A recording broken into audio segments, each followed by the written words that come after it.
3 березня 2014 року його цинічно викрадуть просто з центральної площі Сімферополя на очах у перехожих і під контролем озброєних російською зброєю зелених чоловічків. А вже 16-го, у день так званого референдуму за приєднання Криму до Росії, знайдуть закатоване тіло Решата Аметова. Звичайний кримський татарин, котрий 5 років тому виступив проти захоплення Криму російськими загарбниками, поплатився життям за свою сміливість. Сьогодні Решату Аметову мало б виповнитися 44. До дня його народження розкажемо, яким був герой України, за що боровся і як загинув. Привітний, врівноважений, із золотими руками та загостреним відчуттям справедливості, таким пам'ятає Решата Аметова його сусідка Ліранє Хайбулаєва. По-справжньому близькими з його родиною вони стали лише у лютому 2014-го, з початком окупації Криму. Что-то он копошился всегда по дому, что-то делал, потому что, как у всех крымских татар, да, это вечная стройка.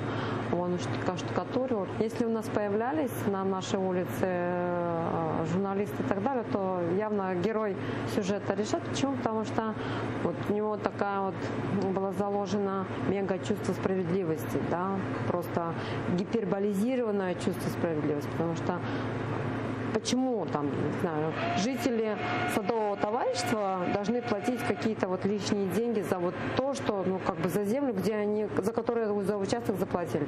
Решат Аметов завжди боровся за справедливість, пригадує Ліранє. Голодування, протести і одиночні пікети у центрі Сімферополя – це про нього. І за цю його боротьбу Решата Аметова зненавиділи кримські окупанти із московським акцентом. І саме за цю боротьбу він поплатився своїм життям.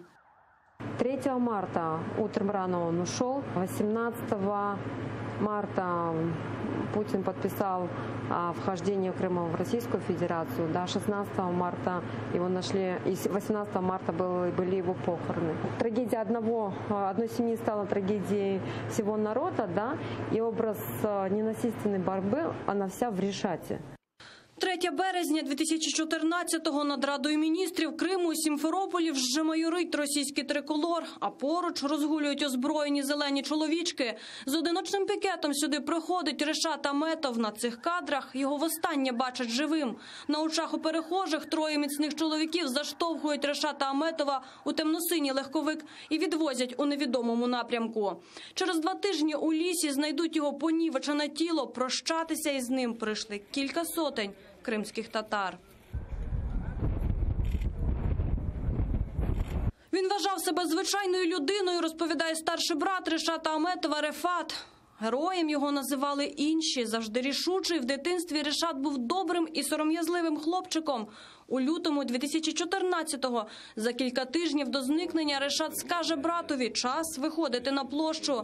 Рефат Аметов спробував тоді вмовити не робити цього, але марно. Решат не йшов на компроміси, коли ображали його народ. Это было, конечно, ужасно. Я не успевал даже сообразить, но я почувствовал этот кошмар, который возможен, и попытался, сбить его с этой мысли. Я сказал, что вот как раз сейчас это не стоит делать. Но он сказал так просто, совершенно просто. Я почувствовал этот ужас, и подумал, наверное, это не случится. Але це сталося. Після жорстокого вбивства Решата Аметова так званою самообороною Криму його дружину і 3 маленьких дітей небайдужі кримські татари не кинули на призволяще. Допомогли добудувати дім і підтримали фінансово. А до 4-ї річниці від дня смерті за неоціненний подвиг Решата Аметова президент України Петро Порошенко вручив золоту зірку героя його брату Рефату. Людину, яка неможливо було скорити. І для того, щоб його опір подолати, ці злочинці, ці терористи прийняли рішення його вбити. Але він живий. Він живий в пам'яті кримсько-татарського народу, ставши не просто героєм, а символом. Символом боротьби за Крим і надією на те, що ми Крим повернемо.